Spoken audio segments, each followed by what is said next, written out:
বাংলাদেশে প্রতিদিন ঘটে যাওয়া গুরুত্বপূর্ণ ঘটনা ও সাম্প্রতিক নানা তথ্য নিয়ে আলোচনা ও বিশ্লেষণে TVN24 নিউজ নেটওয়ার্কের নিয়মিত আয়োজন আলোচনায় বাংলাদেশ অনুষ্ঠানে দর্শক আপনাদের স্বাগত জানাচ্ছি আশফাক আহমেদ। আজকের অনুষ্ঠানে অতিথি হিসেবে আমাদের সাথে যুক্ত আছেন রাজিকুজ্জামান রতন, সহ সাধারণ সম্পাদক, বাংলাদেশের সমাজতান্ত্রিক দল বাসদ, এবং আমাদের সাথে আরও যুক্ত হবেন অ্যাডভোকেট রফিক শিকদার, সদস্য, জাতীয় নির্বাহী কমিটি, বিএনপি। আপনাদের স্বাগত জানাচ্ছি আলোচনায় বাংলাদেশ অনুষ্ঠানে।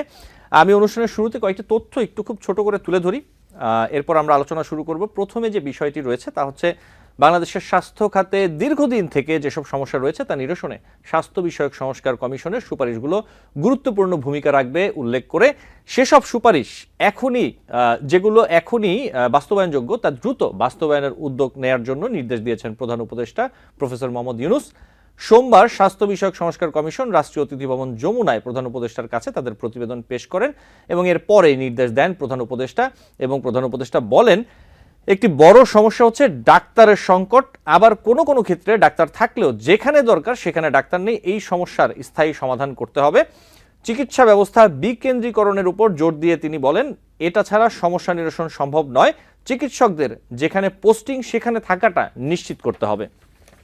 এরপর আরেকটি তথ্য, তা হচ্ছে জাতীয় নির্বাচন কখন হবে সিদ্ধান্ত বাংলাদেশের, তবে নির্বাচনের আগে প্রয়োজন সংস্কারগুলো সম্পন্ন করা। নির্বাচন নিয়ে ইউরোপিয়ান ইউনিয়নের পক্ষ থেকে কোনো চাপ নেই। সোমবার ডিক্যাবের অনুষ্ঠানে ইউরোপিয়ান ইউনিয়নের রাষ্ট্রদূত মাইকেল মিলার এসব কথা বলেন। রাষ্ট্রদূত বলেন, রাজনৈতিক দল ও অন্তর্বর্তী সরকার সংস্কারের লক্ষ্যে একসঙ্গে কাজ করবে বলে আমরা আশা করছি। এক প্রশ্নের উত্তরে ইউরোপীয় ইউনিয়নের রাষ্ট্রদূত বলেছেন যে নির্বাচনে সহায়তা দিতেও আগ্রহী ইউরোপীয় ইউনিয়ন, তবে নির্বাচন কবে হবে তা ঠিক করবে বাংলাদেশ সরকার। রাখাইনে মানবিক করিডোর নিয়ে মন্তব্য জানতে চাইলে ইউরোপীয় ইউনিয়নের রাষ্ট্রদূত বলেছেন, উভয় পাশেই ভুক্তভোগীদের জন্য মানবিক সহায়তা প্রয়োজন, সবাই যেন সমানভাবে ত্রাণ সহায়তা পায় সেটা নিশ্চিত করতে হবে। এরপরে যে তথ্যটি তা হচ্ছে প্রধান নির্বাচন কমিশনার AMM নাসির উদ্দিন বলেছেন, নির্বাচন কমিশনের সঙ্গে সংশ্লিষ্ট অফিসারদের আমি বলেছি 3টি ক্রাইটেরিয়ার মাধ্যমে আপনারা সিদ্ধান্ত নেবেন। প্রথমটি হলো যে কাজটি করছেন সেটি আইনসঙ্গত কিনা, দ্বিতীয়টি হচ্ছে আপনাদের বিবেক এই সিদ্ধান্তে সায় দিচ্ছে কিনা, তৃতীয়টি হলো 18 কোটি মানুষের সামনে আমরা যারা নির্বাচনের সঙ্গে সম্পৃক্ত থাকব তারা আসামি। যদি সঠিকভাবে দায়িত্ব পালন করতে না পারি তাহলে কিন্তু আমাদের জবাবদিহিতা করতে হবে। এই 3টি ক্রাইটেরিয়া মেনে আমরা কাজ করছি। এবং এরপর আরেকটি তথ্য ছোট করে, তা হচ্ছে ব্রাহ্মণবাড়িয়ার কসবা উপজেলায় মাদলা সীমান্তে ভারতীয় সীমান্ত রক্ষী বাহিনী BSF এর গুলিতে সাকিব নামে বাংলাদেশি এক যুবক নিহত হয়েছেন এবং একই ঘটনায় আহত হয়েছেন সুজন বর্মন নামে এক ভারতীয় নাগরিক। স্থানীয় সূত্র বলছে যে মাদলা সীমান্ত এলাকায় BSF এর পক্ষ থেকে গুলির ঘটনা ঘটে। এ সময় সীমান্তের শূন্যরেখার কাছাকাছি অবস্থান করছিলেন এই সাকিব ও সুজন। তারা সীমান্ত এলাকায় চোরাই মোটরসাইকেল সংগ্রহের উদ্দেশ্যে গিয়েছেন বলে প্রাথমিকভাবে জানা গেছে বা ধারণা করা হচ্ছে। এই ছিল কিছু তথ্য। আমি শুরুতে রাজিকুজ্জামান রতন আপনার কাছে একটু আসি। এই যে ইউরোপীয় ইউনিয়ন যে বলছে নির্বাচনের আগে প্রয়োজন সংস্কারগুলো সম্পন্ন করা, নির্বাচন ইউরোপীয় ইউনিয়নের পক্ষ থেকে কোনো চাপ নেই, এবং আমরা যদি আরেকটু দেখি যে গত রবিবার বিএনপির সঙ্গে আলাদাভাবে বৈঠক করেছে ঢাকায় নিযুক্ত যে রাশিয়ার রাষ্ট্রদূত এবং জাপানের রাষ্ট্রদূত, তারা নির্বাচন ইস্যুতে নানা তথ্য জানতে চেয়েছেন। বিশেষ করে রাশিয়ার রাষ্ট্রদূত তারা এটাও জানতে চেয়েছেন নির্বাচন কবে হবে তাও জানতে চেয়েছেন। আপনাদের সাথেও বিভিন্ন বিদেশি রাষ্ট্রদূত এবং বিদেশি প্রতিনিধিদের সাথে আলাপ আলোচনা হয়েছে এবং হচ্ছে। এই যে বিদেশিদের বাংলাদেশের সংস্কার ও নির্বাচন নিয়ে যে আগ্রহের জায়গাটি, এটি আপনি কিভাবে দেখছেন? ধন্যবাদ। বাংলাদেশের জনগণ তারা নির্ধারণ করবে বাংলাদেশের রাজনৈতিক পরিস্থিতি কি হবে, তার অর্থনৈতিক কাঠামোটা কি রকম হবে, এবং বাংলাদেশের রাজনৈতিক যে পদ্ধতি তার উপর নির্ভর করে আন্তর্জাতিক সম্পর্কটা আমাদের কেমন হবে। এটাই একটা স্বাধীন মর্যাদা সম্পন্ন দেশের বৈশিষ্ট্য হওয়া উচিত। কিন্তু আমরা দুঃখের সঙ্গে লক্ষ্য করছি যে বিভিন্ন সময় আমাদের দেশের রাজনৈতিক পটভূমিতে নানা ধরনের বিদেশিদের কখনো পরামর্শ, কখনো নিয়ন্ত্রণ, কখনো কখনো আমরা দেখি যে দূর থেকে রিমোট কন্ট্রোলে রাজনীতিকে নিয়ন্ত্রণ করবার অনেক ধরনের ঘটনা আমরা দেখেছি। আমরা মনে করি যে 24-এর যে গণ অভ্যুত্থান, এই গণ অভ্যুত্থানের মধ্য দিয়ে জনগণের শক্তির একটা উত্থান ঘটেছে। আমরা একটা গণতান্ত্রিক পদ্ধতিতে দেশ পরিচালনা করব, গণতন্ত্রের পথে দেশ যাত্রা করবে, এটাই তো জনগণের আকাঙ্ক্ষা। এবং যে সরকার ক্ষমতা থাকবে তিনি জনগণের কাছে দায়বদ্ধ থাকবেন এবং তার একটা জবাবদিহিতা থাকবে। এবং জবাবদিহিতা না থাকলে উন্নয়ন যে শেষ পর্যন্ত জনগণের সন্তুষ্টি বিধান করতে পারে না, এবং কখনো কখনো এই সমস্ত উন্নয়নের মোহে কাউকে কাউকে আচ্ছন্ন করে রাখা গেল, শেষ পর্যন্ত জনবিক্ষোভের মুখে অগণতান্ত্রিক শক্তিকে যে ক্ষমতা ছাড়তে হয় তার দৃষ্টান্ত বহুবার বাংলাদেশের জনগণ দেখিয়েছে। এইবার আমরা এই পরিস্থিতিতে আমরা দুটো কথা আমাদের সামনে এসছে, যে একটা অভ্যুত্থান হলো, অভ্যুত্থানের পরে অভ্যুত্থানের আকাঙ্ক্ষাটা বাস্তবায়িত হবে কিভাবে? এটা কি একটা নির্বাচিত সরকারের মধ্য দিয়ে জনগণের আকাঙ্ক্ষা বাস্তবায়িত হবে, নাকি একটা অ্যাডহক বেসিসে এই সিদ্ধান্তটা বাস্তবায়িত হবে? যদি অ্যাডহক ভিত্তিতে কোনো সরকার এগুলোকে বাস্তবায়ন করার চেষ্টা করেন, শেষ পর্যন্ত তার আইনি রূপটা কি হবে? যে কোনো সরকারি সিদ্ধান্ত বলি, রাষ্ট্রীয় সিদ্ধান্ত বলি, জনগুরুত্বপূর্ণ সিদ্ধান্ত বলি, অথবা জনস্বার্থে নেওয়া সিদ্ধান্ত বলি, সেটা তো একটা আইনি আহ, মানে সমর্থন লাগবে, আইনি একটা বাধ্যবাধকতা লাগবে। আইনি বাধ্যবাধকতা দেওয়ার প্রতিষ্ঠান কোনটা?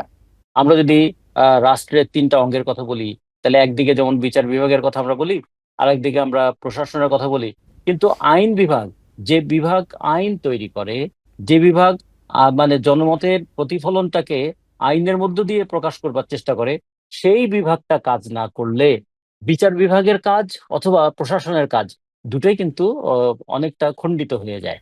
যে কারণে আমরা বলি যে একটা সুষ্ঠু, অবাধ, গ্রহণযোগ্য নির্বাচনের মধ্য দিয়ে একটা আইনসভা থাকা উচিত, যে আইনসভায় নির্ধারিত হবে যে আমাদের রাষ্ট্র পরিচালনার নীতি এবং পদ্ধতিগুলো কি কি হবে। সে কারণে আহ যত পরিকল্পনাই নেওয়া হোক না কেন, শেষ পর্যন্ত তাকে আইনসঙ্গত করতে গেলে একটা পার্লামেন্ট লাগবে। এই পার্লামেন্ট নির্বাচনের মধ্য দিয়ে সেটাকে আমরা আইনগত বৈধতা দেব। এখন এই পার্লামেন্ট নির্বাচন করার আগে তো কিছু সমস্যা আছে। যেহেতু একটা অভ্যুত্থান হয়েছে, তার একটা আইনি রূপ দিতে হবে। আইনি রূপ দিতে গেলে আমাদের আগের যে সংবিধানের 7 ক এবং খ আছে, সেই 7 এবং ক এবং খ বহাল রেখে তো বর্তমান সরকারকে কোনোভাবেই স্বীকৃতি দেওয়া যায় না। ফলে অন্তত একটা কমন এগ্রিমেন্ট থাকতে হবে যে আমরা 7 ক এবং খ পরবর্তী পার্লামেন্টে এটা বাতিল করব। 2 নম্বর হচ্ছে আমাদের যেটা হলো যে নির্বাচন, দলীয় সরকারের অধীনে নির্বাচন কখনোই সুষ্ঠু হয়নি, গ্রহণযোগ্য হয়নি, অবাধ হয়নি। ফলে নির্বাচনের যেটুকু আপাত গ্রহণযোগ্যতা আছে সেটা আমাদের তত্ত্বাবধায়ক সরকারের অধীনেই আছে। ফলে তত্ত্বাবধায়ক সরকারের অধীনে নির্বাচন, এটার জন্য আমাদের সংবিধানের একটা সংশোধন লাগবে। আবার আরেকটা বিষয় কি লাগবে, যে আমরা ভবিষ্যৎ দেশটাকে কোন দিকে নিয়ে যাব, সেইটার জন্য আমাদের একটা কিছু কমন এগ্রিমেন্ট হতে হবে। সেগুলো কি নির্বাচনের আগে হবে, নাকি সেটা নির্বাচিত সরকার করবে? এই নিয়েও কিছু কথা আছে। এর মধ্যে কিছু আপৎকালীন কাজ আছে, কিছু অন্তর্বর্তীকালীন কাজ আছে, কিছু ইমিডিয়েট টাস্ক আছে, কিছু মধ্যমেয়াদী কাজ কাজ আছে। যেমন আজকে আপনারা শুনলাম যে স্বাস্থ্য বিষয়ক কমিশন তারা সুপারিশ দিয়েছে। এই সুপারিশের কিছু বিষয় আছে যার একটা আইনি রূপ লাগবে, কিন্তু কিছু কিছু বিষয় আছে যেটা তো প্রশাসনিক রূপেই করা সম্ভব, সেটা তো আমাদের অন্তর্বর্তীকালীন সরকারই করতে পারবেন। এইরকম অনেক কিছু আছে যেগুলো অন্তর্বর্তীকালীন সরকার করবেন, কিন্তু এটাকে তো আইনি রূপ দিতে গেলে একটা নির্বাচিত পার্লামেন্টের মাধ্যমে এটাকে দিতে হবে। অর্ডিন্যান্স জারি করেও অনেক কাজ করা যাবে, প্রেসিডেন্সিয়াল অর্ডিন্যান্স জারি করে অনেক কিছু করা যাবে, কিন্তু সেটাকেও তো শেষ পর্যন্ত কোনো না কোনো একটা পার্লামেন্টারি সিস্টেমের মধ্য দিয়ে তার বৈধতা দিতে হবে। ফলে আমরা মনে করি যে নির্বাচনের মধ্য দিয়ে যে সরকার আসবে তার যেমন একটা আইনি বৈধতা থাকবে, আন্তর্জাতিক ক্ষেত্রেও তার যদি কোনো সম্পর্ক করতে হয়, কোনো চুক্তি করতে হয়, সেক্ষেত্রে একটা আইনি সরকারের সঙ্গে চুক্তি করা, সেটাই অনেকের কাছে গ্রহণযোগ্য হবে। এবং আমরা মনে করি যে দেশের জনগণেরও জবাবদিহি চাওয়ার মতন একটা সরকার দরকার।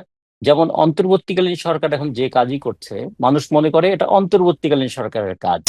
ফলে একটা জবাবদিহিমূলক সরকার থাকলে তার সমালোচনা মানুষ যেমন করতে পারবে, তার কাছে দাবি যেমন জানাতে পারবে, এমনকি তার কোনো কাজের প্রতিবাদ কিংবা তার বিরুদ্ধে একটা প্রতিরোধ রচনা করতে পারবে। ফলে গণতন্ত্র শুধু শুধু মেনে নেওয়ার গণতন্ত্র নয়, গণতন্ত্র মানে তো দ্বিমত প্রকাশেরও গণতন্ত্র। সেই দ্বিমত প্রকাশের গণতন্ত্র চর্চা করতে গেলেও একটা নির্বাচন লাগবে। আমরা মনে করি যে আমাদের ইউরোপিয়ান ইউনিয়নের যিনি অ্যাম্বাসেডর তিনি যেটা বলেছেন সংস্কারের কথা, হ্যাঁ অবশ্যই কিছু সংস্কার তো করতেই হবে, কিন্তু সব সংস্কার শেষ পর্যন্ত একটা গণতান্ত্রিক ব্যবস্থাকে যেন শক্তিশালী করে।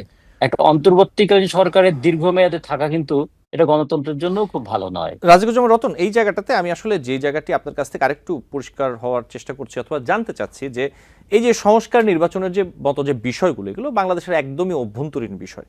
তো এই বিষয়গুলো নিয়ে যে বিদেশিদের মতামত, আগ্রহের বিষয়টি, এটা কি কূটনীতির অংশ আসলে, রাজিকুজ্জামান রতন? এটা কূটনীতির অংশ নয়, এটা হচ্ছে আমাদের দুর্বলতার বহিঃপ্রকাশ। যে আমাদের যে রাজনৈতিক ক্ষেত্রে এবং রাষ্ট্র পরিচালনার ক্ষেত্রে যে দুর্বলতাগুলো আছে, সে কারণেই এই অনাবশ্যক মতামত অথবা কখনো কখনো আমাদের উপর কর্তৃত্ব করার একটা মানসিকতা তারা মানে প্রকাশ করেন। যেমন ধরুন, খেয়াল করে দেখবেন, ইউরোপিয়ান ইউনিয়নের সঙ্গে আমাদের কি আছে? আমাদের গার্মেন্টস ব্যবসার একটা বড় অংশ ইউরোপিয়ান ইউনিয়নে। ফলে ইউরোপিয়ান ইউনিয়ন মনে করে যে তারা বাংলাদেশের উপর বোধহয় একটু কর্তৃত্ব করতে পারে। আমাদের এখানে রূপপুর পারমাণবিক বিদ্যুৎ প্রকল্প সহ বেশ কয়েকটা প্রকল্পে রাশিয়ার একটা বড় বিনিয়োগ আছে। আমাদের এখানে চীনের বেশ খানিকটা বিনিয়োগ আছে। আমাদের পার্শ্ববর্তী দেশ ভারত, সে মনে করে তার সীমানা আছে চারদিকে, অর্থনৈতিক দিক থেকে নানা ধরনের সম্পর্ক তার সঙ্গে আছে, ফলে বাংলাদেশের উপর সেও বোধহয় একটু কর্তৃত্ব করতে পারে। দূর থেকে আমেরিকা মনে করে তারও এখানে কিছু কর্তৃত্ব করার জায়গা আছে। ফলে আমাদের বাংলাদেশটা হয়ে দাঁড়িয়েছে এরকম যে প্রায় সবাই চায় যে আমাদের এখানে তারা কিছু না কিছু কর্তৃত্ব, কিছু না কিছু মতামত চাপিয়ে দেবেন, এবং পুরোটাই হয় বিজনেস ইন্টারেস্ট অথবা মিলিটারি ইন্টারেস্ট। এবং কখনো কখনো বিজনেস এবং মিলিটারি ইন্টারেস্ট দুটাই একসঙ্গে হয়ে যায়। কিরকম? যে সামরিক অস্ত্র কেনা বেচা করা, সামরিক চুক্তিতে আবদ্ধ হওয়া, এগুলোর বিষয় থাকে। ফলে আমরা মনে করি এটা একটা রাষ্ট্রকে শক্তিশালী করতে হবে, স্বাবলম্বী যেমন করতে হবে, মর্যাদাশীল করতে হবে।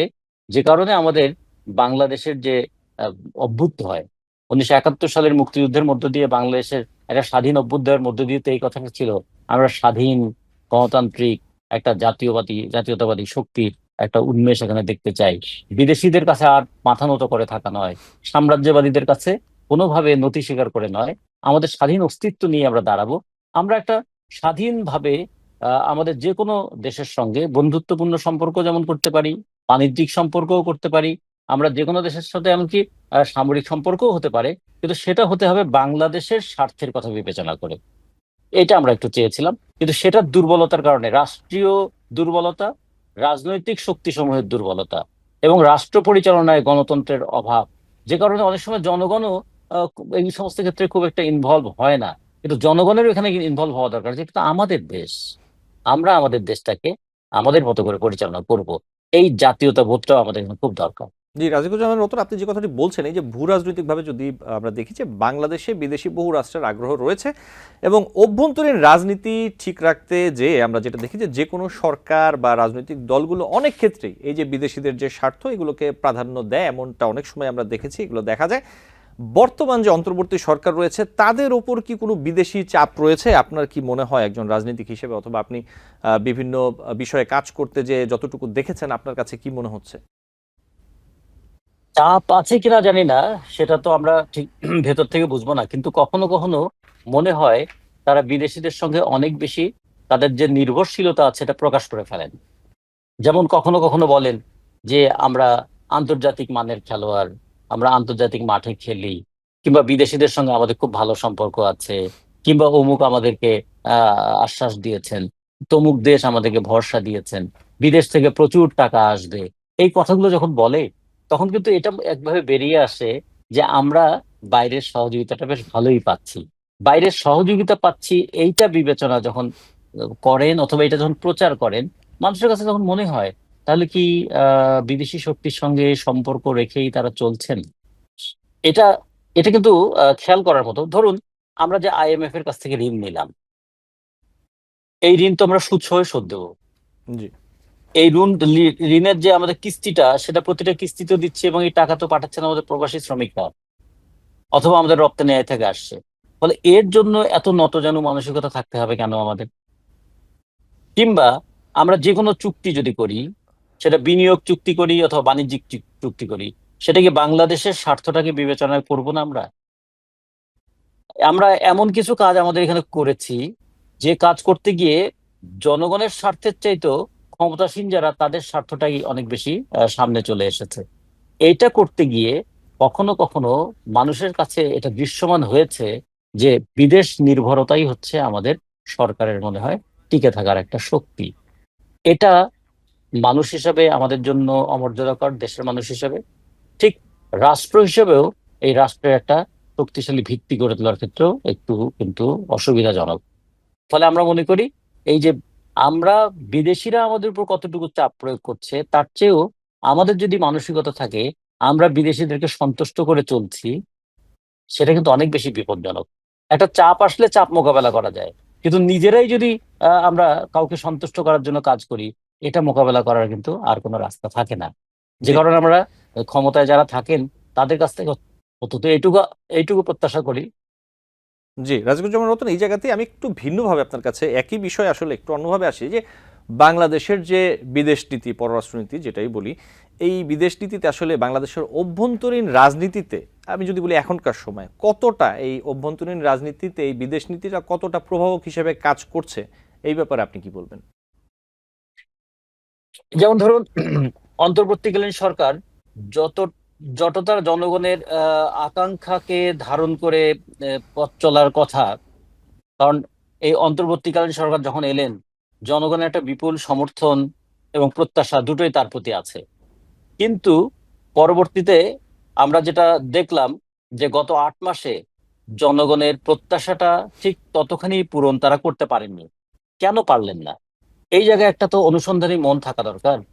এইটা না থেকে এবং এই অনুসন্ধানী মন রেখে শেষ পর্যন্ত জনগণের সমর্থন অনুযায়ী, জনগণের শ্রদ্ধা, সম্মান, ভালোবাসা নিয়ে একটা শান্তিপূর্ণভাবে ক্ষমতা হস্তান্তরের জায়গায় যাওয়ার দিকটা, সেটা যদি বিবেচনায় না থাকে, তাহলে অনেক সময় মনে হবে যে অন্তর্বর্তীকালীন সরকার সম্ভবত কোনো না কোনোভাবে বিদেশিদের কারো উপর একটু বেশি নির্ভর করতে চাইছেন। এবং এই যে বিদেশিদের উপর নির্ভর করতে চাইছেন, এটা তাদের কখনো কখনো বডি ল্যাঙ্গুয়েজেও তারা প্রকাশ করেন, কখনো কখনো তাদের ভাষায়ও সেটা প্রকাশ ঘটে। আমরা মনে করি এটা ঠিক নয়। আমরা সে কারণেই মনে করি যে দেশের জনগণের সর্বোত্তম চিন্তার বহিঃপ্রকাশটা ঘটানোর চেষ্টা করি। আমাদের জনগণ ভুল করতে পারে, নির্বাচনে সবসময় জনগণ যে সঠিক জায়গায় ভোট দেবে এমন নাও হতে পারে, কিন্তু নির্বাচিত সরকারের তো কিছু দায়বদ্ধতা থাকে, নির্বাচিত সরকারের তো কিছু জবাবদিহিতা থাকে।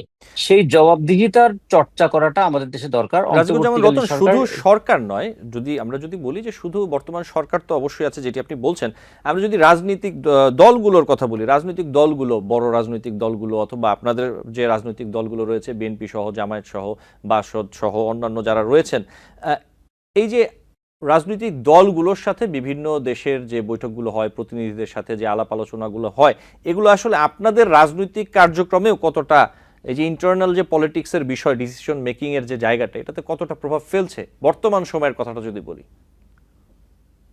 এটা যতটা না প্রভাব ফেলছে, তার চেয়ে বেশি বিবেচনাবোধ তৈরি করছে। সেটা কিরকম? যে ধরুন, আহ, একটা বড় দল হিসেবে যারা বিবেচিত, তারা কি করবেন? তারা একটা নির্বাচনের জন্য আন্দোলনটাকে কিভাবে নিয়ে যাবে, এগিয়ে নেবেন? অথবা আমাদের যে বাণিজ্য নীতি, সেটার ক্ষেত্রে তারা কি ভূমিকা পালন করবেন? কোন দেশকে সহায়তা করা সম্ভব আর কোন দেশকে বিরোধিতা করতে হবে, এইটা তারা কিভাবে নির্ধারণ করবেন? যেমন বাংলাদেশকে ঘিরে যদি বলি, যে একদিকে চীন, আরেকদিকে ভারত, আরেকদিকে মার্কিন যুক্তরাষ্ট্র, এই তিনটা দেশের কথা যদি ভাবি, তাহলে রাজনৈতিক দলগুলো তাদের ব্যবসা বাণিজ্য কিংবা তাদের পররাষ্ট্রনীতি, এগুলোর ক্ষেত্রে কার সঙ্গে বেশি বন্ধুত্ব এবং কার সঙ্গে কম দূরত্ব তারা মেনটেন করবেন, এগুলো তো রাজনীতিতে কিছুটা প্রভাব ফেলেই। ফলে আমরা মনে করি যে এটা অমূলক নয় যে রাজনৈতিক দলগুলো এই ক্ষেত্রে কিছুটা প্রভাবিত হন, এবং রাজনৈতিক দলগুলোকে বিদেশি শক্তিরাও কখনো কখনো প্রভাবিত করে। জি, আপনাকে ধন্যবাদ। আমরা একটি বিরতি নিব। রাজিকুজ্জামান রতন, বিরতি থেকে ফিরে আপনার সাথে আরও বেশ কিছু বিষয় নিয়ে আলোচনা করব। দর্শক, আলোচনায় বাংলাদেশ অনুষ্ঠানে নিচ্ছি ছোট্ট একটি বিরতি, সাথেই থাকবেন। TBN24 টেলিভিশন দেখতে আজই কল করুন 7187765556। লগ ইন করুন www.totalcablebd.com। দর্শক, আলোচনায় বাংলাদেশ অনুষ্ঠানে আপনাদের আবারও স্বাগত জানাচ্ছি। আমি বিরতির পর একটু অ্যাডভোকেট রফিক শিকদার আপনার কাছে আসি। যে বিষয়টি নিয়ে আমরা আলোচনা করছিলাম, রাজিকুজ্জামান রতন বলছিলেন যে এই যে বাংলাদেশের সংস্কার, নির্বাচন নিয়ে যে বিদেশিদের আগ্রহের জায়গাটা, ইউরোপ ইউনিয়ন বলছে যে সংস্কারগুলো সম্পন্ন করা প্রয়োজন, নির্বাচন নিয়ে আসলে কোনো চাপ নেই, এই যে বিদেশিদের আগ্রহের জায়গাটা আপনি কিভাবে দেখেন অ্যাডভোকেট রফিক শিকদার, যদি একটু বলতেন।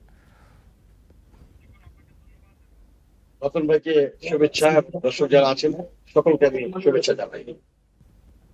বাংলাদেশের রাজনীতির অঙ্গনে বিদেশিদের হস্তক্ষেপ আজকে নতুন না। কখনো কখনো আমরা ইতিবাচক ভাবে দেখেছি, কখনো কখনো নেতিবাচক ভাবে দেখেছি। সর্বশেষ যা সিদ্ধান্ত নেওয়ার বা যা করার সব কিন্তু আমাদের কি করতে হয়েছে। আর আমরা যদি ইতিবাচক ভাবে বা সঠিকভাবে যদি সিদ্ধান্ত নিতে ব্যর্থ হয়েছি, তখন দেশে সংকট তৈরি হয়েছে, গণতন্ত্র সংকট তৈরি হয়েছে, রাজনৈতিক সংকট তৈরি হয়েছে। আজকে ধরেন আমরা দীর্ঘ 15 বছর, আর ওইদিকে যদি আর 2 বছর যুক্ত করি, 17 বছর আমরা প্রেসিডেন্টের বিরুদ্ধে সংগ্রাম করেছি। সংগ্রাম করার মধ্য দিয়ে আমরা আজকে দেখতে দরকার, এই সরকারটি কিন্তু অন্তর্বর্তীকালীন সরকার, কোন নির্বাচিত সরকার নয়। তাদের সংস্কারের যে ব্যাপারগুলো আছে, আজকে দেশব্যাপী সকলেরই একটা কথা যে নির্বাচন, সুষ্ঠুভাবে নির্বাচন হওয়াটা কিন্তু একটা বড় সংস্কার। কারণ গত 15 বছর সাধারণ জনগণ এবং ভোটার ভোট দিতে তারা ভোটের অধিকার প্রতিষ্ঠা করতে তারা পারে নাই এবং ভোট থেকে বঞ্চিত ছিল। ক্রিয়াশীল যে সকল রাজনৈতিক দলগুলো আছে, বিএনপি সহ বড় যে রাজনৈতিক দলগুলো আছে, এমনকি রাজিকুজ্জামান ভাইয়ের বাসা সমস্ত ক্রিয়াশীল রাজনৈতিক দলগুলো আছে, তারা কিন্তু গত 15 বছর নির্বাচন থেকে দূরে ছিল এবং ভোট থেকে দূরে ছিল। কারণ গণতান্ত্রিক সরকার না থাকলে এবং নির্দলীয় সরকার ছাড়া কখনো সুষ্ঠু নির্বাচন হয় না, সেটি প্রমাণ হয়েছে বিগত দিনগুলোতে। সে কারণে আজকের এই সময়ের দাবিতে নির্বাচনটা কিন্তু এখন সবচেয়ে বড় দাবি হয়ে উঠেছে। আর জনগণ ভোট দিবে তাদেরকে, যারা আগামী দিনে দেশে দুঃশাসন মুক্ত একটি ন্যায় ভিত্তিক সমাজ প্রতিষ্ঠা করবে এবং দুর্নীতিমুক্ত সমাজ প্রতিষ্ঠা করবে, তাদেরকে নিশ্চিত রাখবে। এবং এই সরকার প্রধান সাহেব স্পষ্টভাবে বলেছেন যে আগামী নির্বাচন হবে সবচেয়ে সুষ্ঠু হবে বাবা। সুতরাং এটি হচ্ছে বড় সংস্কার। বিদেশি ইউরোপিয়ান ইউনিয়ন যারা বলছে যে সংস্কারের কথা, তাদের বক্তব্যটা যা ছিল সেখান থেকে তো অনেকগুলো জায়গায় সংস্কারের মধ্যে করেছে সরকার। বাকি যে সকল সংস্কারের যে কথাগুলো আসতেছে, এগুলো লং টাইম প্রসেস। এটা একটা দলের নির্বাচিত সরকারের পক্ষেও একটা টার্ম 5 বছরে অনেক সংস্কার আছে, সেগুলো সম্ভব হয়ে ওঠে না। আর সবচেয়ে বড় সংস্কার হচ্ছে আমাদের রাজনৈতিক দল, আমরা নিজেরা তাকে সংস্কার হতে পেরেছি কিনা। তো আমার তো মনে হয় যে আমরা ফ্যাসিস্টকে সরিয়েছি, তো আমরা বাকি যে সকল রাজনৈতিক দলগুলো আছে আমাদের মধ্যে যদি আমরা ঐক্যবদ্ধ আছি এবং নির্বাচনের প্রশ্নেও আমরা সব ঐক্যবদ্ধ আছি যে আগামী ডিসেম্বরেও কিন্তু নির্বাচনটা হতে পারে, কিন্তু 2026 সালের পরে যেতে হতে পারে, 25 সালের মধ্যে নির্বাচনটা হওয়া সম্ভব, সে ব্যাপারে আমরা সবাই একমত হয়েছি। এটা একটা বড় সংস্কার। এতগুলো ক্রিয়াশীল রাজনৈতিক দল কখনো একমত হয় না। সুতরাং আমি মনে করি যে এখানে ইউরোপিয়ান ইউনিয়ন তারাও যদি আমরা সুষ্ঠুভাবে নির্বাচন করতে পারি, তারা কি সেখানে বাধা হয়ে অন্তরা হয়ে দাঁড়াবে? নিশ্চয়ই না। বরং গণতান্ত্রিক সরকার হলে তাদের সাথে আমাদের বাণিজ্য চুক্তি, তাদের সাথে আমাদের ফরেন পলিসি, তাদের সাথে আমাদের সকল আপনার এই যে আমাদের জনশক্তি, সব দিক দিয়ে আমাদের তাদের সাথে আমাদের একটা সুন্দর একটা সম্পর্ক প্রতিষ্ঠা হবে। জি, অ্যাডভোকেট রফিক শিকদার, আমি একটু আসি আপনার কাছে, এখানে যোগ করি যে বিষয়টি আপনি বলছিলেন সংস্কারের বিষয়টি, এখানে আরেকটি বিষয় কিন্তু আছে যে রাজনৈতিক দলগুলোর অভ্যন্তরীণ কিছু সংস্কার নিয়েও কিন্তু আলাপ আলোচনা দীর্ঘদিন ধরে হচ্ছে, বিশেষ করে 5ই আগস্টের পরে। আমরা যদি একটু দেখি বিবিসি বাংলার একটা প্রতিবেদন, 8 মাসে অর্ধশতাধিক নেতাকর্মীর মৃত্যু, দলীয় কোন্দল বাড়ছে বিএনপিতে। বিএনপিতে কি দলীয় কোন্দল বাড়ছে অ্যাডভোকেট রফিক শিকদার? কোন্দল এটা যেটা বলছেন, কোন্দল অন্তঃকলহ, এটা পরিবারে, এটা সমাজে, এটা রাষ্ট্রে, সকল জায়গায় কিন্তু এটা হয়, কিন্তু এটা কাম্য নয়। বিএনপি একটা বড় রাজনৈতিক দল, এখানে প্রতিযোগিতা থাকবে, প্রতিহিংসা তো নিশ্চয়ই নাই। সেখানে প্রতিযোগিতা থাকতে গেলে সেখানে কখনো কখনো মনে হবে বাইরে থেকে যেটা কোন্দল, কিন্তু সময়ের দাবিতে কিন্তু সবাই কিন্তু এক ঐক্যবদ্ধ। কখনো কখনো কারোর সাথে কারোর ব্যক্তির সাথে ব্যক্তির আন্তরিকতার অভাব থাকতে পারে, ঐক্যের কিন্তু কোনো ঘাটতি নাই। যখন দেশনেত্রী বেগম খালেদা জিয়া ডাক দেন দেশের প্রশ্নে, তারেক রহমান সাহেব ডাকেন, তখন সবাই কিন্তু একই প্ল্যাটফর্মে নেমে যায়। আপনি দেখবেন যে আমাদের দেশের সমাজে বিএনপি অনেক বড় রাজনৈতিক দল, এখানে শহর থেকে শহরতলি, গ্রামে অনেকগুলো দলীয় দলের আগামী নির্বাচনে প্রার্থী আছে, এমপি প্রার্থী আছে। সেখানে দেখা যাবে যে আপনার এখানে অনেক প্রতিযোগিতা থাকবে, কিন্তু দলের প্রশ্নে দল যখন নমিনেশন দিবে একজনকে, বাকি সবাই কিন্তু ঐক্যবদ্ধভাবে দলের সাথেই কাজ করেন। আগামীকাল বেগম খালেদা জিয়া আসতেছে, যে এই জায়গায় আমি একটু প্রশ্ন রাখতে চাই অ্যাডভোকেট রফিক শিকদার, আপনি যে কথাটি বলছেন এই বিষয়ে, এই যে বিএনপি চেয়ারপারসন বাংলাদেশে যে ফিরছেন, আমরা মাঝখানে বেশ কিছুদিন শুনতে পেয়েছি যে বিএনপির অনেক নেতারা বলেছেন যে -2 ফর্মুলা নিয়ে তারা উদ্বেগ প্রকাশ করেছেন, নানান রকমের আশঙ্কার কথা বলেছেন। বিএনপি চেয়ারপারসন বাংলাদেশে ফিরছেন, সেই জায়গায় তাহলে কি আসলে এই যে -2 ফর্মুলার যে বিষয়টি, এই বিষয়টি নিয়ে এখন আর ভাবছে না বিএনপি, অ্যাডভোকেট রফিক শিকদার? না, বিএনপি তো কখনো ভাবে নাই মাইনাসের রাজনীতি বিএনপি করে না। 1-11 সময় আপনার মনে আছে যে শেখ হাসিনা দেশ ছেড়ে চলে গেছিল, বেগম খালেদা জিয়াকে অনেক চেষ্টা করা হয়েছিল, লাগেজ গুছিয়ে দেওয়া হয়েছিল এবং পত্র এবং প্রতিশ্রুতি দেওয়া হয়েছিল ওই সরকার কুশীলভরা যে তারেক রহমানের উপরে কোন স্টিম রোলার চলবে না, আবার কিন্তু সেদিন কিন্তু বেগম খালেদা জিয়া কিন্তু দেশ ছেড়ে যান নাই, তিনি স্পষ্ট বলেছেন এই দেশ আমার, এই দেশের মাটি আমার, আমার দেশের বাইরে আমি যাবো না। তিনি কিন্তু সেদিন যান নাই। It is true. আবার আপনি জানেন যে দীর্ঘ 6 বছর কিন্তু বেগম খালেদা জিয়া মুক্ত ছিলেন না। আপনার সিআরপিসি 496 কিন্তু বেগম খালেদা জিয়া মুক্ত দিতে পারেন একজন নারী হিসেবে, একজন বয়স্ক হিসেবে, একজন রাজনীতিক হিসেবে, সাবেক প্রধানমন্ত্রী হিসেবে, কিন্তু ওনাকে অসুস্থ হিসাবে এই গ্রাউন্ডের উপরে কিন্তু খালেদা জিয়াকে মুক্তি দেয় না আওয়ামী লীগ সরকার, আওয়ামী লীগের আদালত। আওয়ামী লীগের আদালতই বলবো আমি, আদালতের প্রতি বেগম খালেদা জিয়ার খুব সম্মানও ছিল, তিনি নিয়মিত হাজিরা দিতেন এই বেলি রোডের তার বেগম খালেদা জিয়াকে মুক্ত করেন। পরবর্তীতে আপনি জানেন অসুস্থ হওয়ার কারণে 401-এ ওই গ্রাউন্ডের উপরে বেগম খালেদা জিয়াকে মানবিক কারণে চিকিৎসার জন্য বাইরে পাঠানোর ব্যবস্থা করতে হয়। মেডিকেল বোর্ড, দেশ এবং আন্তর্জাতিক বোর্ড বলেছে, সে কথাটি কিন্তু এই অমানবিক ওই রাষ্ট্র এবং সরকার শুনে নাই। রাষ্ট্র অমানবিক হয়ে গেছিল সরকারের সাথে। সেই জন্য আমরা সেদিন বলেছিলাম রাষ্ট্র তুমি মানবিক হও, গুম খুন মুক্ত হও, প্রতিহিংসা মুক্ত করো। রাষ্ট্রকে গিলে ফেলেছিল আওয়ামী লীগ সরকার, আর আওয়ামী লীগ গিলে ফেলেছিল সেই সরকারটিকে। ফলে রাষ্ট্র, সরকার এবং আওয়ামী লীগ একাকার হয়ে গিয়েছিল। সেখান থেকে সমস্ত জনগণ, রাজনৈতিক দলগুলো এবং সকল ক্রিয়াশীল এবং বৈষম্য বিরোধী সর্বশেষ যে সকল ছাত্র বন্ধুরা ছিল, সবাই মিলে কিন্তু আমরা কিন্তু তাদের কাছ থেকে আমরা উদ্ধার করেছি, উৎখাত করেছি এবং উদ্ধার করেছি। সে উদ্ধারকৃত যে গণতন্ত্রটা, এটা কিন্তু টেকসই নয়, মজবুত নয়। নির্বাচন ছাড়া কখনো গণতন্ত্র টেকসই এবং মজবুত হয় না। নানা রকমের নানাকি কিন্তু চলছে দেশে, প্রতিবেশী রাষ্ট্রগুলোতে ষড়যন্ত্র চলছে। আমরা সেটা দিব না। আমাদের রক্তের বিন্দু থাকতে আমরা আমাদের যে অর্জিত গণতন্ত্র আমরা প্রাতিষ্ঠানিক রূপ দিব, সেদিক থেকে আমরা এখন -2 ফর্মুলা আপনাকে আরেকটু যুক্ত করি। এখন খালেদা জিয়া যখন এই সরকার পতনের পরে বাইরে গেলেন, তখন কেউ কেউ আবার বলেছে বেগম খালেদা জিয়া বোধহয় আসবে না। সেটাও কিন্তু আমরা শুনেছি কারো কারোর মুখে, সবার মুখে না কিন্তু কারো কারোর মুখে। কিন্তু আমরা খুব ভালো করে জানি বেগম খালেদা জিয়া চিকিৎসা শেষে সন্তানদের সাথে, নাতিদের সাথে দেখা করার পরে তিনি ওনার দেশে মাটিতে ফিরে আসবেন। এখন নিন্দুকেরা কি বলবে আমি জানি না, নিন্দুকদেরকে প্রশ্ন করতে হবে।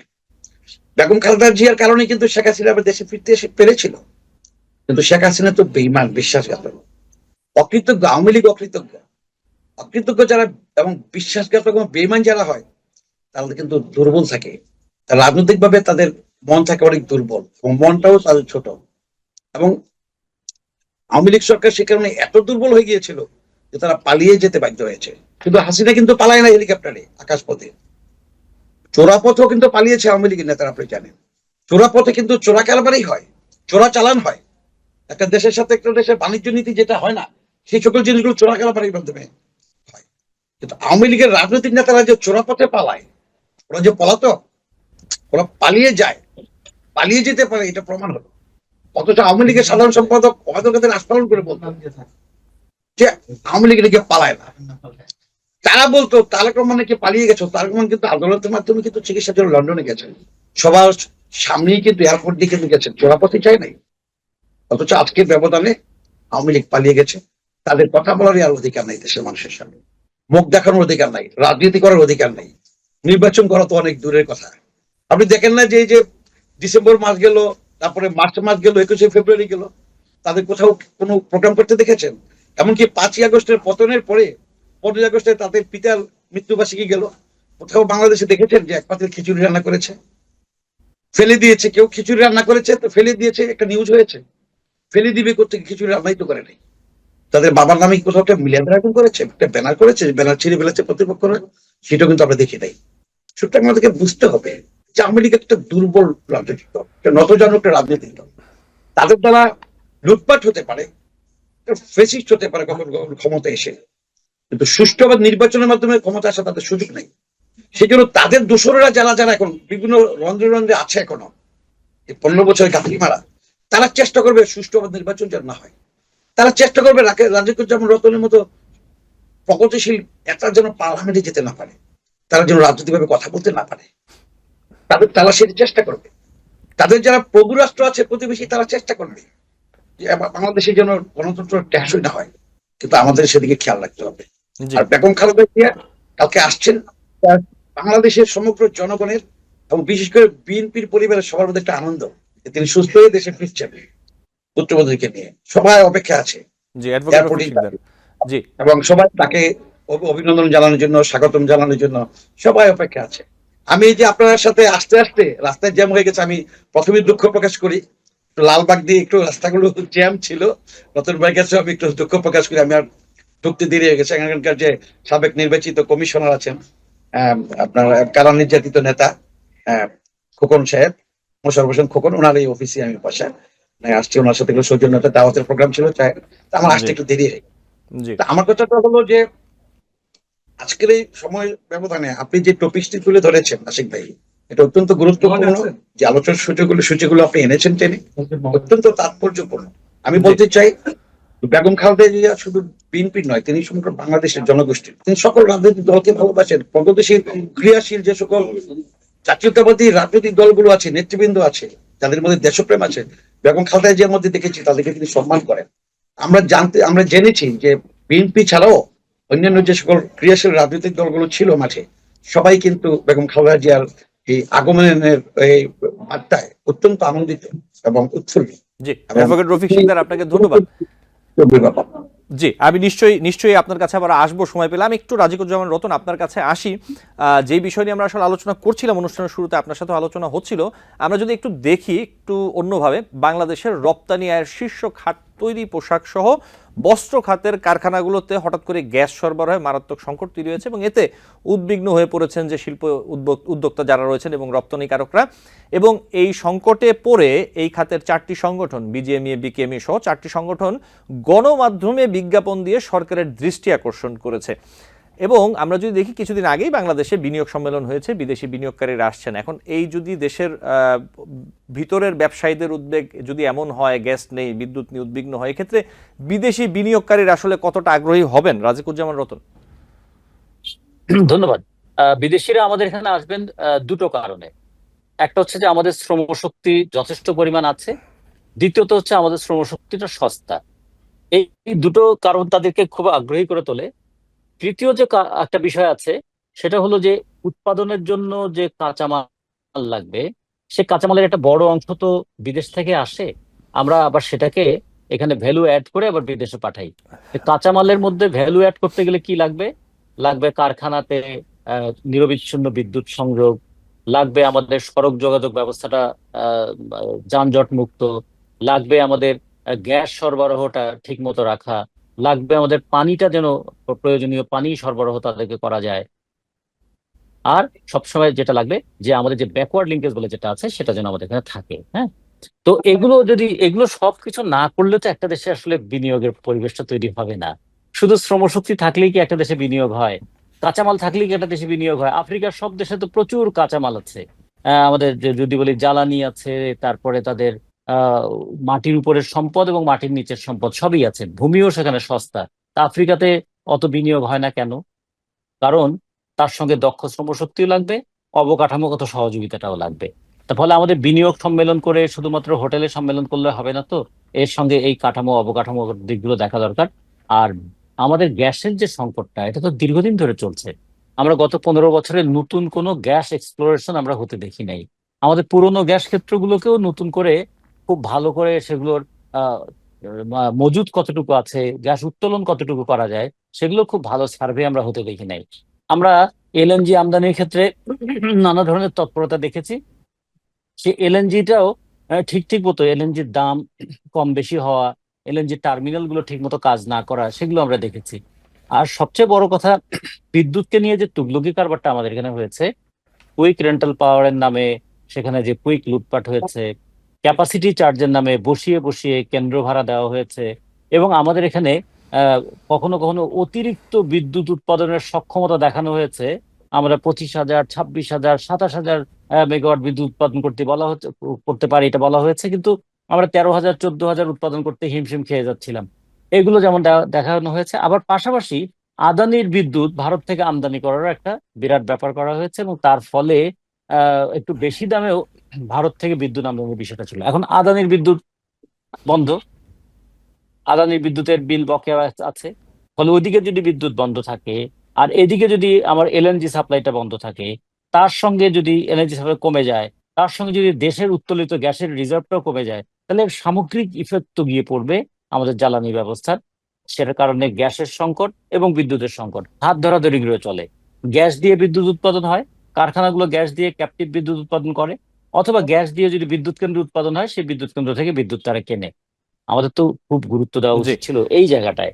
আমার মনে হয় যে সেই জায়গাটায় উদ্যোগটা খুব ভালো হয় নাই, যে কারণে আকস্মিকভাবে এই সমস্যাটা হলো। আর একটা জিনিস তো খেয়াল করতে হবে, আমাদের এক্সপোর্ট আর্নিং যদি $56 বিলিয়ন হয়, তার $46 বিলিয়নই তো আসে আমাদের গার্মেন্টস খাত থেকে। এই খাতে যেন নিরবিচ্ছিন্ন গ্যাস সরবরাহ করতে পারি, সেটা তো আমাদের ব্যবস্থাটা করতে হবে। দুইটা জায়গায় আমাদের গ্যাস সরবরাহ খুবই নিরবিচ্ছিন্ন রাখা দরকার। একটা হচ্ছে আমাদের শিল্পে, আর একটা হচ্ছে আমাদের কৃষিতে। কৃষিতে যদি গ্যাসের কারণে আমাদের সার উৎপাদনটা যদি ব্যাহত হয়, কিংবা কৃষিতে বিদ্যুৎ উৎপাদন সরবরাহ না করার কারণে যদি সেচের সমস্যাটা হয়, তাহলে তার প্রভাব কিন্তু দেশের উপর দীর্ঘস্থায়ী প্রভাব জি, পড়বে। ফলে এই রাজিকুজ্জামান দুটো রফিক। জায়গায় আমাদের খেয়াল রাখা দরকার। জি, আপনাকে ধন্যবাদ। আমাদের সময় একদম কম। আমি একটু অ্যাডভোকেট রফিক সিকদার আপনার কাছে আসি আরেকটি বিষয় নিয়ে। মিয়ানমারের রাখাইনে মানবিক করিডোর দেয়া নিয়ে অন্তর্বর্তী সরকার লুকোচুরি করছে বলে মন্তব্য করেছেন বিএনপির সিনিয়র যুগ্ম মহাসচিব রুহুল কবির রিজভী। সরকার কি কোনো লুকোচুরি করছে, অথবা কি লুকোচুরি করছে একটু যদি বলতেন, আপনি কিভাবে দেখেন অ্যাডভোকেট রফিক সিকদার বিষয়টি? দেখুন, আমাদের দুর্ভাগ্য যে আওয়ামী লীগ সরকার অনেকগুলো চুক্তি করেছিল যেগুলো পার্লামেন্টেও আলোচনা হয় নাই, জনগণের কাছ থেকে ম্যান্ডেট নেওয়া হয় নাই। আর এই সরকার কিন্তু আপনার এই অনির্দিষ্টকালের জন্য কিন্তু আমরা কিন্তু তাদের সাথে এই সরকারের সাথে চুক্তি করি নাই যে অনির্দিষ্টকাল এই সরকার থাকবে। একটা নির্দিষ্ট সময়, সেটা কতটা সময়, যতটুকু সম্ভব খুব গ্রহণযোগ্য এবং সহনীয়, সেই আলোচনা অনুযায়ী কিন্তু রোডম্যাপ চেয়েছে বিএনপি স্পষ্টভাবে, যেটা নির্বাচনের একটা তারিখ ঘোষণা করা হবে। এখানে আমাদের রাজনৈতিক দল হিসেবে আমরা তো সরকারকে চাপে রাখবোই, লুকোচুরি করে কিংবা কারোর সাথে প্রতিবেশী রাষ্ট্রগুলো বা আন্তর্জাতিক মহলের চাপে সরকার যদি চুক্তি করতে চায় বা কোনো করতে চায়, তো সেখানে তাদেরকে বাধাপ্রাপ্ত করার দায়িত্ব তো রাজনৈতিক দলগুলোর। এখন সেখানে বিএনপি যথাযথই বলেছে যে লুকোচুরি করলে বিএনপি এটা মেনে নিবে না, এবং লুকোচুরি যেন না করে, এটা না যেন করে এবং করার জন্য সুযোগ না নেয়। কারণ সে কারণেই সরকারকে হুঁশিয়ার করা বা তাগিদ দেওয়া, এটাও আমি বলবো একটা গণতন্ত্রের একটা বিউটি এবং দেশপ্রেমের একটা উৎকৃষ্ট একটা উদাহরণ। আর আমরা যদি ঘুমিয়ে থাকি, চুপ করে থাকি, নির্বাচন যখনই হোক হোক, যা চুক্তি করার করুক, দেশ বিরোধী চুক্তি হোক, নিশ্চয়ই এই সরকার, ডক্টর ইউনূস সাহেবের সরকার দেশ বিরোধী চুক্তি করবে এটা আমরা এখনো বিশ্বাস করতে চাই না। যদি উনি সরকারের ভিতরে কিছু গাপটি মারা আছে, আমরা তাদেরকে বারবার চিহ্নিত করতে চেষ্টা করেছি এবং আমরা এই সরকারকে স্পষ্টভাবে বলেছি যে আওয়ামী লীগের দোসর যারা এখনো এই সরকারের সাথে আছে তাদেরকে বের করে দেওয়ার জন্য, এমনকি তাদেরকে বিচারের আওতায় আনার জন্য, শাস্তির ব্যবস্থা করার জন্য। প্রশাসনে বলেন, ব্যবসা অঙ্গনে বলেন, অঙ্গনে যারা দুষ্ট চক্র ছিল, অর্থ পাচারের সাথে, লুটপাটের সাথে এবং অর্থ কেলেঙ্কারির সাথে, গুম খুনের সাথে, হত্যার সাথে, রাজনৈতিক প্রতিপক্ষকে গায়েল করার সাথে, যে সমস্ত প্রতিষ্ঠানগুলো এবং প্রতিষ্ঠানের সাথে যারা কর্মকর্তা কর্তৃপক্ষ যা উৎসাহী ছিল, তাদেরকে আইনের আওতায় এনে বিচার করার জন্য আমাদের স্পষ্ট দাবি আছে। যদিও এই সরকার সবকিছু করতে এখন পর্যন্ত পারে নাই, সম্ভব হয় নাই, কিন্তু আমরা আশাবাদী এই দ্রুত সময়ের মধ্যেই, যেমন যেমন ধরেন যে এখন পর্যন্ত শেখ হাসিনা সহ আমাদের দাবি ছিল যারা পালিয়ে গেছে তাদেরকে দেশে আনা, ফিরিয়ে আনা, আইনা বিচার করা, এটা এখন পর্যন্ত সম্ভব হয় না, বলছে তারা যে চেষ্টা করছে। তারপরে আপনার ধরুন যে আমরা চাই যে দেশে একটা আইন শৃঙ্খলা পরিস্থিতি অনুকূলে থাকুক এবং শান্তি শৃঙ্খলা বজায় থাকুক। আমাদের দলের প্রতিটা নেতাকর্মী কিন্তু সে বিষয়ে কিন্তু অত্যন্ত অনড় এবং সজাগ। আমাদের নেতা তারেক রহমান সাহেব স্পষ্ট করে বলে দিয়েছেন যে আমাদের দলের কেউ যদি কোনো অপকর্মের সাথে জড়িত হয়, আইন শৃঙ্খলার অবনতি ঘটাতে চেষ্টা করে, তার বিরুদ্ধে কিন্তু আমাদের দলীয় অবস্থান থেকে বিচার করবে। এমনকি সে কথাও তিনি বলেছেন প্রয়োজনে আইন শৃঙ্খলা বাহিনী তাদেরকে গ্রেপ্তার করবে, আমরা সেই পথ দেখাই দিব। এর চেয়ে বড় শাসক দলের মধ্যে অভিভাবক আর কয়টা দলের থাকতে পারে আমি জানি না। শেখ হাসিনার সময় তো আমরা দেখেছি সে পুলিশকে গুলি করার জন্য নির্দেশ দিয়েছে, তার সংগঠনের নেতাকর্মীদেরকে নির্দেশ দিয়েছে প্রতিপক্ষকে হত্যা করার জন্য, গুলি করার জন্য। এখানেই পার্থক্য বিএনপির সাথে অন্যান্য। জি, অ্যাডভোকেট রফিক সিকদার, আমার হাতে সময় একদম কম, খুব ছোট্ট করে আমি একটু 20 সেকেন্ডে আপনার কাছে একটি প্রশ্ন রাখি, আপনি যদি 1 মিনিটে বলতেন। ব্রাহ্মণবাড়িয়া বিএসএফ এর গুলিতে সাকিব নামে এক বাংলাদেশি যুবক নিহত হয়েছেন। এদিকে বিএসএফ পাকিস্তান ও বাংলাদেশের সাথে সীমান্তে নজরদারি বাড়ানোর জন্য আরো 2টি নতুন ফরওয়ার্ড হেডকোয়ার্টার স্থাপনের উদ্যোগ নিয়েছে। একদমই সংক্ষেপে বাংলাদেশ ভারত সীমান্ত পরিস্থিতি আসলে কেমন দেখছেন? বাংলাদেশ ভারতের সীমান্ত পরিস্থিতি কখনো শান্ত ছিল না, সবসময় আমরা দেখেছি থেমে থেমে অশান্ত অবস্থা। বাংলাদেশে বিএসএফ গুলিতে আমাদের কৃষকদের মরতে হয়েছে, আমাদের যুবকদের মধ্যে ফেলানিকে হত্যা করা হয়েছে কালাতা চলে। আমরা এটা কিন্তু বারবার বলেছি যে আমরা এরকম নতজানু পররাষ্ট্রনীতি আমরা কখনো চাই না। আওয়ামী লীগ বাংলাদেশকে এই ভারতের কাছে নতজানু তৈরি করে এমন একটা অবস্থান নিয়ে গেছে, আমরা কিন্তু আজকে শুধু গুলি খাচ্ছি, আমাদের মানুষ মরছে, কিন্তু আমরা প্রতিবেশী রাষ্ট্র হিসেবে আমরা সেটা প্রত্যাশা করি না। আমরা ভারতকে আসলে বলি কখনো কখনো যে তারা গণতান্ত্রিক রাষ্ট্র, আসলে ভারত গণতান্ত্রিক রাষ্ট্র নয়, তারপরে নির্বাচিত রাষ্ট্র, তারা নির্বাচন করে ঠিক 5 বছর পর পর, হয়তো তাদের নির্বাচন সুষ্ঠু হয়, কিন্তু তাদের মধ্যে গণতন্ত্র নেই, কোনো ডেমোক্রেসি নেই, তাদের মধ্যে কোনো মানবতা নেই, তারা মানবিকও নয়। এবং তাদের মধ্যে বাংলাদেশের মধ্যেও যে রাজনীতির মধ্যে একটা শিষ্টাচার আছে, আমি বিশ্বাস করি তাদের মধ্যে নেই। যদি থাকতো তাহলে ভারতে মুসলমানদেরকে যেভাবে পিটায়, সেখানে দেখা যায় এই আপনার ভারতের যে আপনার আজকে প্রধানমন্ত্রী আছে মোদী সাহেব, এরা দেখি যে আরো ফেমাস হয় মুসলমানদের উপর আঘাত করলে, মসজিদ ভাঙলে। তার মানে কি তাদেরকার সেখানকার শ্রেণী চরিত্রটা হচ্ছে অনেকটা এরকমের, আমি যদি সেভাবে বলি। আর বাংলাদেশে যদি দেখেন, বাংলাদেশে আমরা কিন্তু হিন্দু সম্প্রদায়কে কিন্তু আমরা দেখে শুনে রাখি, মুসলমানরা তাদের উপর যেন কোনো আঘাত না আসে, একটা সম্প্রীতির দেশ বাংলাদেশে, এইরকম দেশ কোথাও নেই। সুতরাং আমি স্পষ্টভাবে বলবো যে আমরা সেদিকে এগিয়ে যাচ্ছি। আজকে আমরা যেখানে বসে আছি, দেখেন কি পরিমাণ লোক এই আমাদের এই মোশাররফ সাহেবের অফিসের সামনে বাম পাশে, শত শত লোক কালকে যে বেগম খালেদা জিয়াকে ডাকবে, হ্যাঁ বেগম খালেদা জিয়াকে, এই যে দেখেন। জি জি, অ্যাডভোকেট রফিক শিকদার, আমাকে অনুষ্ঠান শেষ করতে হবে। অনেক ধন্যবাদ। আপনি যেখানে আছেন সেখানে আছে, আমি বিশ্বাস করতে চাই আগামীকাল সুষ্ঠু নির্বাচন হবে। নির্বাচনের মাধ্যমে সকল সমস্যা সংকট আশা করি আমরা সমাধান করব, সকল রাজনৈতিক দলগুলোকে নিয়ে। আমাদের কাছে দল বড় দল, আমাদের কাছে ভেদাভেদ নাই। যে সকল দলগুলোর ইমেজ আছে, যে দলের মধ্যে যোগ্য ব্যক্তি আছে, সবাইকে নিয়ে আমরা সুন্দর একটি রাষ্ট্র কাঠামো গড়ে তুলবো এবং একটি সরকার কাঠামো গড়ে তুলবো এবং রাষ্ট্রকে আমরা সেইভাবে এগিয়ে নিয়ে যাব। রফিক শিকদার, আপনাকে অনেক ধন্যবাদ আজকে যুক্ত হওয়ার জন্য। ভালো থাকবেন। রাজাকুজ্জামান রতন, আপনাকে আন্তরিকভাবে ধন্যবাদ জানাচ্ছি। নিশ্চয় অন্য কোনো দিন আপনাদের সাথে আবারও কথা হবে এবং আপনাদের মূল্যবান মতামত আমাদের দর্শক শুনতে পারবেন। দর্শক, আলোচনায় বাংলাদেশ অনুষ্ঠানে আজ এই পর্যন্তই। পরবর্তী অনুষ্ঠান দেখার আমন্ত্রণ জানিয়ে বিদায় নিচ্ছি।